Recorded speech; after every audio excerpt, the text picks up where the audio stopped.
Bengaluru Rameswaram ಕೆಫೆಯಲ್ಲಿ blast ಕೇಸಿಗೆ ಸಂಬಂಧಿಸಿದಂತೆ ಶಂಕಿತನ ಪತ್ತೆಗೆ ಪೊಲೀಸರಿಗೆ ವಿಶ್ವ ಹಿಂದೂ ಪರಿಷತ್ನ ಕಾರ್ಯಕರ್ತರು ಕೂಡ ಸಹಕಾರ ಕೊಡ್ತಾರೆ.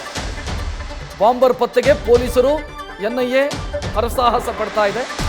ಈವರೆಗೂ ಕೂಡ ಬಾಂಬರ್ನ ಸುಳಿವು ಪತ್ತೆಯಾಗಿಲ್ಲ. ಈ ಮಧ್ಯೆ ವಿಶ್ವ ಹಿಂದೂ ಪರಿಷತ್ನ ನೆಟ್ವರ್ಕ್ ಏನಿದೆ ಅಂದ್ರೆ ದೊಡ್ಡ ಸಂಖ್ಯೆಯ ಕಾರ್ಯಕರ್ತರಿದ್ದಾರೆ ವಿಶ್ವ ಹಿಂದೂ ಪರಿಷತ್ನಲ್ಲಿ.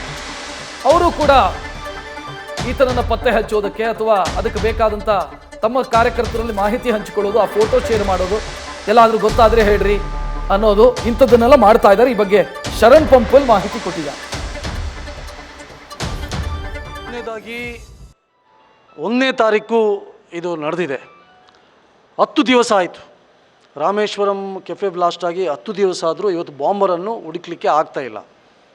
ಅವನ ಫೋಟೋ, ಅವನ ವಿಡಿಯೋ, ಅವನು ಹೊಡೆದ ಎಲ್ಲೆಲ್ಲಿ ಹೋಗಿದ್ದಾನೆ, ನಡೆದಾಡಿದ್ದಾನೆ, ಅದೆಲ್ಲವೂ ಇವತ್ತು ಮಾಹಿತಿಗಳು ನಮ್ಮ ಸೋಷಲ್ ಮೀಡಿಯಾದಲ್ಲಿ, ಮಾಧ್ಯಮಗಳಲ್ಲಿ ಇವತ್ತು ಹರಿದಾಡ್ತಾ ಇದೆ.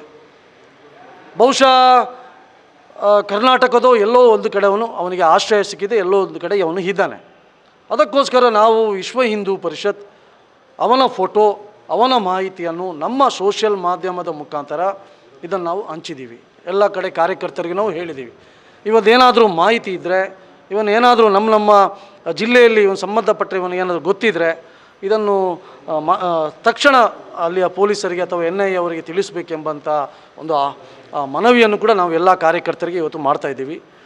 ಕರ್ನಾಟಕದಲ್ಲಿ ಹತ್ತಿರ 25,000ಕ್ಕೂ ಹೆಚ್ಚು ಗ್ರಾಮಗಳಲ್ಲಿ ನಮ್ಮ ವಿಶ್ವ ಹಿಂದೂ ಪರಿಷತ್ ಬಜರಂಗ ದಳದ ಕಾರ್ಯಕರ್ತರು ಸಮಿತಿ ಇದೆ. ಸಾವಿರಾರು ಕಾರ್ಯಕರ್ತರು ನಮ್ಮ ಒಂದು ನೆಟ್ವರ್ಕ್ ಇದೆ, ದೊಡ್ಡ ನೆಟ್ವರ್ಕ್. ಅದಕ್ಕೋಸ್ಕರ ನಾವು ಇವತ್ತು ರಾಷ್ಟ್ರದ ಹಿತದೃಷ್ಟಿಯಿಂದ, ಆ ಭಯೋತ್ಪಾದಕನನ್ನು ಕಂಡುಹಿಡಿಯುವ ದೃಷ್ಟಿಯಿಂದ, ಪೊಲೀಸರಿಗೆ NIA ಅವರಿಗೆ ಸಹಕಾರ ಕೊಡುವ ದೃಷ್ಟಿಯಿಂದ ನಾವು ನಮ್ಮ ಮಾಧ್ಯಮದ ಮುಖಾಂತರ, ನಮ್ಮ ಸಂಘಟನೆಯ ಮುಖಾಂತರ ಕೂಡ ಅವನ ಮಾಹಿತಿಯನ್ನು ಸಂಗ್ರಹ ಮಾಡುವಂಥ ಕೆಲಸವನ್ನು ನಾವು ಮಾಡ್ತಾ ಇದ್ದೀವಿ. ನ್ಯೂಸ್ ಫಸ್ಟ್, ನಿರ್ಭೀತಿಯಿಂದ ನಿಮ್ಮ ಪರವಾಗಿ.